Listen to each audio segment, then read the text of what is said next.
Welcome. Today we are learning how to calculate the average rate of change using the secant line formula. The formula is q equals f of x minus f of a divided by x minus a. In this formula, a represents our first x value, which is x1, and x represents our second x value, or x2. Geometrically, this formula gives us the slope of a secant line. This is simply the line connecting 2 points on a curve, representing the average rate of change between them. Remember, calculating the slope of this secant line is the same as calculating the average rate of change. It is a foundational concept for understanding calculus. Let's solve for the secant line slope of the linear function f of x equals 4x plus 7 between x equals 2 and x equals 5. First, we find the function values.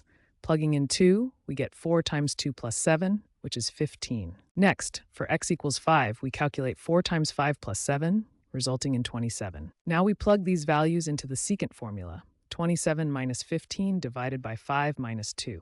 This simplifies to 12 divided by 3, which equals 4. Notice that our result is 4, which is the same as the coefficient of x. In linear functions, the slope is constant. Let's examine a quadratic function. Our function is f of x equals x squared plus 2x plus 1. We want to find the slope between x equals 3 and x equals 3.5. First, we find the function values. Plugging in 3, we get 16. Plugging in 3.5, we get 20.25. Now we use the secant slope formula. We subtract the y values and divide by the difference in x values.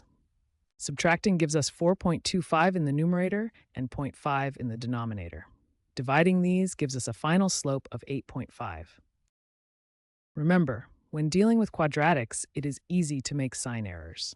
Keep your arithmetic organized. Today we are looking at functions with decimals and negative coefficients. Let's calculate the secant slope for the function f of x equals negative x squared plus x plus 2 using x1 equals 0.5 and x2 equals 1.5.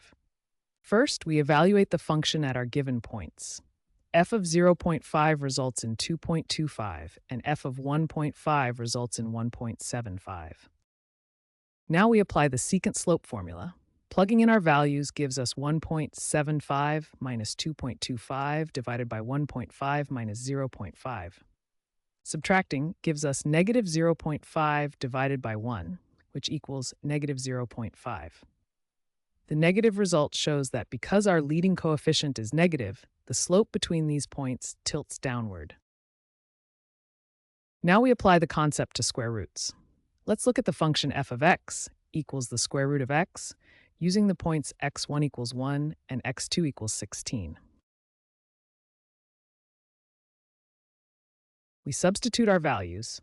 F of 16 is 4 and f of 1 is 1, so the numerator is 4 minus 1 and the denominator is 16 minus 1. This gives us 3 over 15, which simplifies beautifully to 1/5, or 0.2. Remember, when working with radicals, always simplify them to integers first. It makes the final division straightforward.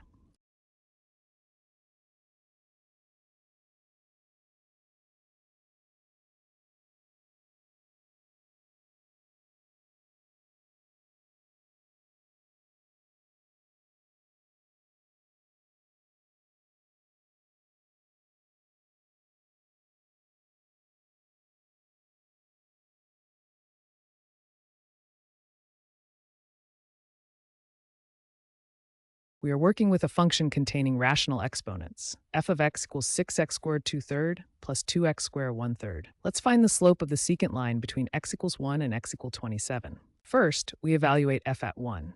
Since 1 raised to any power is 1, f of 1 simply equals 6 plus 2, which is 8. Next, for 27, we use the cube root. The cube root of 27 is 3. So 27 to 1/3 is 3, and 27 2/3 is 3 squared, which is 9.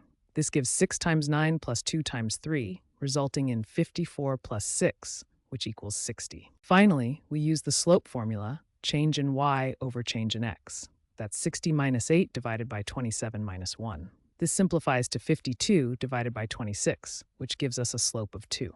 Remember, when dealing with rational exponents, treat the denominator as the root and the numerator as the power.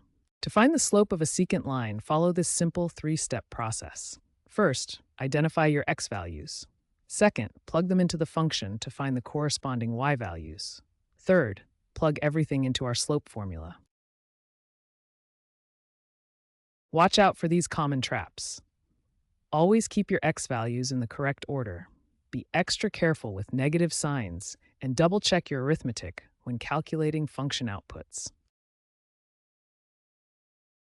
Finally, remember that math is a skill just like any other. The more you practice, the more intuitive this will become. You've got this.